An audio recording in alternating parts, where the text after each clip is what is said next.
Book of Genesis, chapter 43. Now the famine was still severe in the land. So when they had eaten all the grain they had brought from Egypt, their father said to them, "Go back and buy us a little more food." But Judah said to him, "The man warned us solemnly, 'You will not see my face again unless your brother is with you.'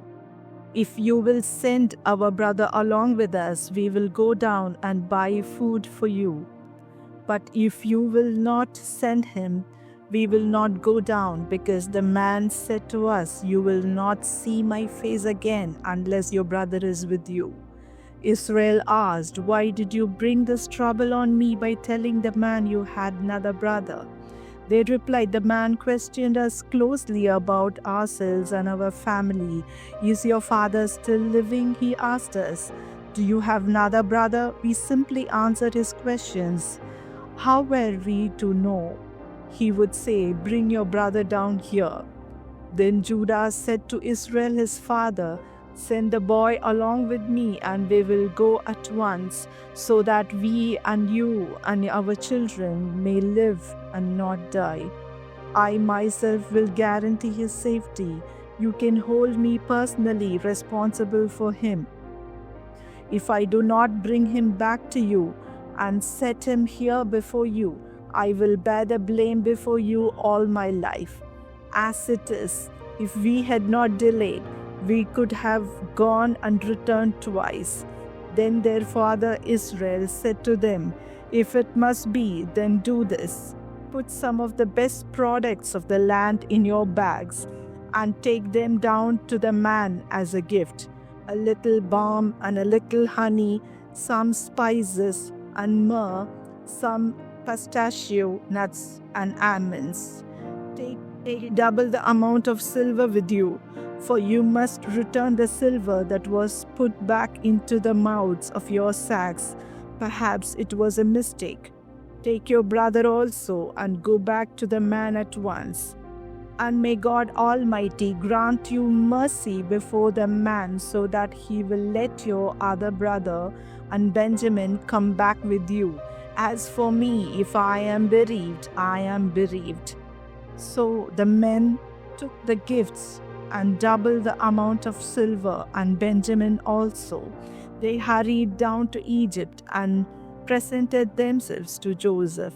When Joseph saw Benjamin with them, he said to the steward of his house, "Take these men to my house, slaughter an animal and prepare a meal. They are to eat with me at noon." The man did as Joseph told him and took the men to Joseph's house. Now the men were frightened when they were taken to his house. They thought, "We were brought here because of the silver that was put back into our sacks the first time. He wants to attack us and overpower us and seize us as slaves and take our donkeys." So they went up to Joseph's steward and spoke to him at the entrance to the house. "We beg your pardon, our lord," they said. "We came down here the first time to buy food, but at the place where we stopped for the night, we opened our sacks, and each of us found his silver, the exact weight in the mouth of his sack. So we have brought it back with us. We have also brought additional silver with us to buy food. We don't know who put our silver in our sacks." "It's all right," he said. "Don't be afraid.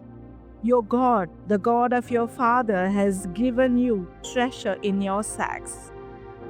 I received your silver." Then he brought Simeon out to them. The steward took the men into Joseph's house, gave them water to wash their feet, and provided fodder for their donkeys. They prepared their gifts for Joseph's arrival at noon, because they had heard that they were to eat there.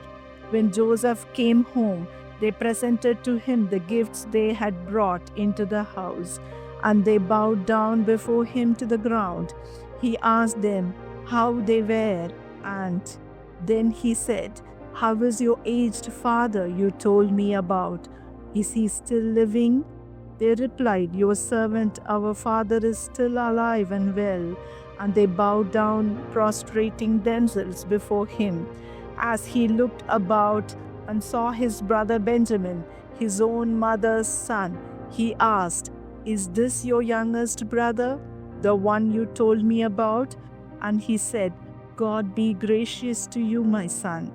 Deeply moved at the sight of his brother, Joseph hurried out and looked for a place to weep. He went into his private room and wept there. After he had washed his face, he came out and, controlling himself, said, "Serve the food." They served him by himself, the brothers by themselves, and the Egyptians who ate with him by themselves, because Egyptians could not eat with Hebrews, for that is detestable to Egyptians. The men had been seated before him in the order of their ages, from the firstborn to the youngest, and they looked at each other in astonishment. When portions were served to them from Joseph's table, Benjamin's portion was 5 times as much as anyone else's. So they feasted and drank freely with him.